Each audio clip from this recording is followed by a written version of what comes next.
Hi guys, welcome back to new video. ನಾನು ನಿಮ್ಮ ಧರ್ಮ. ಈ ಧ್ರುವಂತ್ ಅವರು ಎಷ್ಟು ಒಳ್ಳೆಯವರು, ಎಷ್ಟು ಪಾಪದವರು ಅಂತ ಅನ್ಕೊತಿದ್ವಿ. ಅದಕ್ಕಿಂತ 100 ಪಟ್ಟು ಕಚಡ ಅನ್ನೋದನ್ನು ಇವಾಗ ಪ್ರೂವ್ ಮಾಡ್ತಿದ್ದಾರೆ. ಯಾವಾಗ ಮಲ್ಲಮ್ಮ ಅವರು ಆಚೆ ಹೋದ್ರು, ಇವರ ನಿಜವಾದ ಮುಖ ಆಚೆ ಬರ್ತದೆ. ಇನ್ನೇ ಒಂದು ಎಪಿಸೋಡ್ನಲ್ಲಿ ಆ ರಕ್ಷಿತ ಅನ್ನೋ ಹುಡುಗಿನ, ಆ ಹುಡುಗಿ ಬಗ್ಗೆ ಎಷ್ಟು ಕೆಟ್ಟದಾಗಿ ಮಾತಾಡ್ತಿದ್ದಾರೆ ಅಂದರೆ, ಅದು ಅಶ್ವಿನಿ ಮುಂದೆ. ಅಶ್ವಿನಿ ಅವ್ರು ಮೊದಲೇ ಇದಕ್ಕೆ ಕಾಯ್ಕೊಂಡು ಕೂತಿರ್ತಾರೆ, ಯಾರಪ್ಪ ನನಗೆ ಸಪೋರ್ಟ್ ಮಾಡ್ತಾರೆ ರಕ್ಷಿತಾ ವಿರುದ್ಧ ಮಾತಾಡೋಕ್ಕೆ ಅಂತ. ಅಂದರಲ್ಲಿ ಇವಪ್ಪ ನಂದೊಂದು ಎಲ್ಲಿ ಇರಲಿ ಅಂತ ಬಂದ್ಬಿಟ್ಟಿದ್ದಾನೆ. ಏನಂತಂದರೆ, ನಿನ್ನೆ ಈ ಧ್ರುವಂತ್ ಅವ್ರು ಹೇಳ್ತಾ ಇದ್ದಾರೆ, ಆ ರಕ್ಷಿತಾಗೆ ಚೆನ್ನಾಗಿ ಕನ್ನಡ ಮಾತಾಡೋಕ್ಕೆ ಬರುತ್ತೆ. ನಾನು ಈ ಮನೇಲೇ ಅಂತಲ್ಲ, ಈ ಮನೆಗೆ ಬರೋಕ್ಕಿಂತ ಮುಂಚೆನೂ ಅವ್ರ ರೀಲ್ನ ನೋಡ್ತಾ ಇದ್ದೆ. ಅವಳು ಚೆನ್ನಾಗಿ ಮಾತಾಡ್ತಾಳೆ. ಅವಳಿಗೆ ಆ ಕಡೆ ತುಳುನೂ ಬರಲ್ಲ, ಈ ಕಡೆ ಕನ್ನಡನೂ ಬರಲ್ಲ. ಯಾರು ಹೇಳಿದ್ರು ಬ್ರೋ? ಇವಾಗ ಪ್ರೂಫ್ ಸಮೇತ ಇಡ್ತೀನಿ ನೋಡಿ, ತುಳು ಎಷ್ಟು ಚೆನ್ನಾಗಿ ಮಾತಾಡ್ತಾಳೆ ಅಂತ.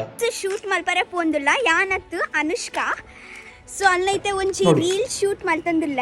ನೋಡಿದ್ರಾ, ತುಳು ಚೆನ್ನಾಗಿ ಮಾತಾಡ್ತಾಳೆ. ಸುಮ್ಮನೆ ಏನೋ ಬಾಯಿಗೆ ಬಂದದ್ದು ಮಾತಾಡೋದಲ್ಲ. ಆಮೇಲೆ ಇವನಿಗೆ ಎಸ್ ಸರ್ ಅಂತ ಹೇಳೋಕ್ಕೆ, ಜೈ ಅಂತ ಹೇಳೋಕ್ಕೆ ಆ ಕಡೆಯಿಂದ ಸುದಿ ಒಬ್ಬ. ಅವಳಿಗೆ ಹಿಂದಿನೂ ಬರಲ್ಲ ಅಂತೆ. ಹಿಂದಿ ಬರಲ್ವಾ? ತೋರಿಸ್ತೀನಿ ರೀ ಹಿಂದೆ ಹೆಂಗೆ ಮಾತಾಡ್ತಾಳೆ ಅಂತ. ನೋಡಿದ್ರಾ, ರಕ್ಷಿತಾಗೆ ಅವಳು ಮಂಗಳೂರವಳು, ಬಟ್ ಹುಟ್ಟಿ ಬೆಳೆದಿದೆಯಲ್ಲ ಮುಂಬೈಯಲ್ಲಿ. ಸೊ ಅವಳಿಗೆ ತುಳು ಮನೆಯಲ್ಲಿ ತುಳು ಮಾತಾಡ್ತಾರೆ. ಸೊ ತುಳು ಚೆನ್ನಾಗಿ ಮಾತಾಡ್ತಾಳೆ. ಆಮೇಲೆ ಮುಂಬೈಯಲ್ಲಿ ಇರೋದ್ರಿಂದ ಅವಳಿಗೆ ಹಿಂದಿ ಕೂಡ ಅಷ್ಟೇ ಚೆನ್ನಾಗಿ ಮಾತಾಡ್ತಾಳೆ. ಕನ್ನಡನ ಕಲಿತಿರೋಂಥ ಪ್ರಯತ್ನ ಮಾಡ್ತಾಳೆ. ಅವಳ ಬಗ್ಗೆ ಅಷ್ಟು ಕೆಟ್ಟದಾಗಿ ಮಾತಾಡೋದು, ಅದು ತಂಗಿ ಅಂದ್ಕೊಂಡೆ ಈ ನನ್ನ ಮಗ ಇಷ್ಟು ಬೆನ್ನಿಗೆ ಚೂರಿ ಆಗ್ತಿದ್ದಾನೆ ರಕ್ಷಿತಾಗೆ, ಮಲ್ಲಮ್ಮ ಅವ್ರು ಆಚೆ ಹೋದಾಗಿಂದ. ಅಲ್ಲ, ಅವಳು ಯಾರು ಸ್ಟ್ರಾಂಗ್ ಇರ್ತಾರೆ ಅವಳ ಹತ್ರ ಹೋಗ್ತಾಳಂತೆ. ಕೆಲಸ ಮುಗಿದ ತಕ್ಷಣ ಕೈ ಬಿಟ್ಬಿಡ್ತಾಳಂತೆ. ಇವನ ಹತ್ರ ಹೋಗಿ ಏನು ಸಾಧಿಸೋದು? ಇವನ ಜೊತೆ ಚೆನ್ನಾಗೇ ಮಾತಾಡ್ಕೊಂಡಿದ್ಲಲ್ಲ, ಇವನಿಗೆ ಆ ಮನೇಲಿ ಇರೋಕ್ಕೆ ನೆಲೆ ಇಲ್ಲ. ಇವನು ಸಪೋರ್ಟ್ ತೊಗೊಂಡು ಅವಳು ಏನಾದರೂ ಮೇಲೆ ಬಂದ ಇಲ್ಲ. ಅವಳಿಗೆ ಯಾರು ಒಳ್ಳೆಯವ್ರು ಅನ್ನಿಸ್ತಾರೆ ಅವ್ರ ಜೊತೆ ಮಾತಾಡ್ತಾಳೆ. ಗಿಲ್ಲಿ ಒಳ್ಳೆಯವ್ರು ಅನ್ನಿಸ್ತಾನೆ ಮಾತಾಡ್ತಾಳೆ, ರಘುವ್ರು ಒಳ್ಳೆಯವ್ರು ಅನ್ನಿಸ್ತಾರೆ ಮಾತಾಡ್ತಾಳೆ. ಪಾಪ ನಿನ್ನೆ ಒಂದೇ ಹುಡುಗಿ ಮಲ್ಲಮ್ಮ ಅವ್ರು ಹೋದ್ಮೇಲೆ ಎಷ್ಟು ಅಳ್ತಾ ಇದ್ದು ಅಂದರೆ, ಬಟ್ ಈ ನನ್ನ ಮಕ್ಕಳು ಈ ಕಡೆ ಕೂತ್ಕೊಂಡು ಅದಕ್ಕೆ ಅಶ್ವಿನಿ ಅವರು ಹೌದು ಅಂದ್ಬಿಟ್ಟು ಅವಮ್ಮ ಅವಳ ಮೇಲೆ ನಂದೊಂದು ಎಲ್ಲಿ ಇರಲಿ ಅಂತ.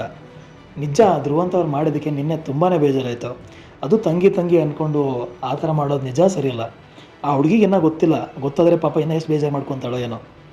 ಆಮೇಲೆ ಧ್ರುವಂತ್ ಅವ್ರು ಹೇಳ್ತಾರೆ, ಅವಳು ಆ ಲ್ಯಾಂಗ್ವೇಜೇ, ಆ ಸ್ಲ್ಯಾಂಗೇ ಅವಳಿಗೆ ಐಡೆಂಟಿಟಿ. ಅವಳಿಗೆ ಚೆನ್ನಾಗಿ ಮಾತಾಡೋಕ್ಕೆ ಬಂದ್ರೂ ಈ ಥರ ಮಾತಾಡಿದ್ರೆ ನಾನು ಹೈಲೈಟ್ ಆಗ್ತೀನಿ ಅಂತ. ಆ ಹುಡುಗಿನ ಅವರೆಲ್ಲ ಸೇರಿ ಎಷ್ಟು ತುಳಿಯೋಕ್ಕೆ ಟ್ರೈ ಮಾಡ್ತಿದ್ದಾರೆ ಅಂದರೆ, ಬಟ್ ಅವ್ರು ಎಷ್ಟೇ ಟ್ರೈ ಮಾಡಿದ್ರು ಆ ಹುಡುಗಿ ಮೇಲೆ ಹೋಗ್ತಾನೇ ಇರ್ತಾಳೆ. ಯಾಕಂದರೆ ಆಚೆ ಜನಕ್ಕೆ ಗೊತ್ತು ಯಾರು ಆ್ಯಕ್ಟಿಂಗ್ ಮಾಡ್ತಿದ್ದಾರೆ, ಯಾರು ಒರಿಜಿನಲ್ ಇದ್ದಾರೆ, ಯಾರು ನಿಜ, ಯಾರು ಸುಳ್ಳು ಅನ್ನೋದು. ಸೊ ಅವರು ರಕ್ಷಿತಾ ಓಟು ಹಾಕ್ತಾನೇ ಇದ್ದಾರೆ, ಅವಳ ಮೇಲೆ ಬರ್ತಾನೆ ಇದ್ದಾಳೆ. ಇವರು ಬೈಕೊಂಡು ಮನೆಯಿಂದ ಆಚೆ ಬಂದುಬಿಡ್ತಾರೆ ಅಷ್ಟೇ. ಕನ್ನಡ ಚೆನ್ನಾಗಿ ಬರುತ್ತೆ ಅಂತ ಹೇಳ್ದೆ. ಒಂದೇ ಒಂದು ವೀಡಿಯೋ ತೋರಿಸ್ಬಿಡು ರಕ್ಷಿತಾ ಅವ್ರು ಚೆನ್ನಾಗಿ ಮಾತಾಡೋದು. ನಾನಂತೂ ಇಲ್ಲಿವರೆಗೂ ನೋಡಿಲ್ಲಪ್ಪ. ಮುಂಚೆ ರೀಲ್ಸು ನೋಡಿದ್ದೀನಿ, ಮನೆಯಲ್ಲೂ ನೋಡ್ತಾ ಇದ್ದೀನಿ. Kannada day by day improve ಆಗ್ತಿದ್ದೀನಿ ಹೊರತು ಅವ್ರಿಗೆ ಕನ್ನಡ ಚೆನ್ನಾಗಿ ಬರುತ್ತೆ ನಾಟಕ ಮಾಡ್ತಿದ್ದಾರೆ ಅನ್ನೋದು ಎಲ್ಲೂ ನನಗೆ ಕಾಣಿಸಿಲ್ಲ. ಸೊ ಇದು ನನ್ನ ಅಭಿಪ್ರಾಯ. ನಿಮಗೇನು ಅನಿಸುತ್ತೆ ಅನ್ನೋದನ್ನು ಕಮೆಂಟ್ ಮಾಡಿ ತಿಳಿಸಿ ಅಂತ ಹೇಳ್ತಾ, ಇದೇ ರೀತಿ ಬಿಗ್ ಬಾಸ್ ಅಪ್ಡೇಟ್ಗೋಸ್ಕರ ನನ್ನ ಚಾನಲ್ನ ಸಬ್ಸ್ಕ್ರೈಬ್ ಮಾಡಿ ಅಂತ ಹೇಳ್ತಾ ಈ ವಿಡಿಯೋನ ಮುಗಿಸ್ತಾ ಇದ್ದೀನಿ. Thank you.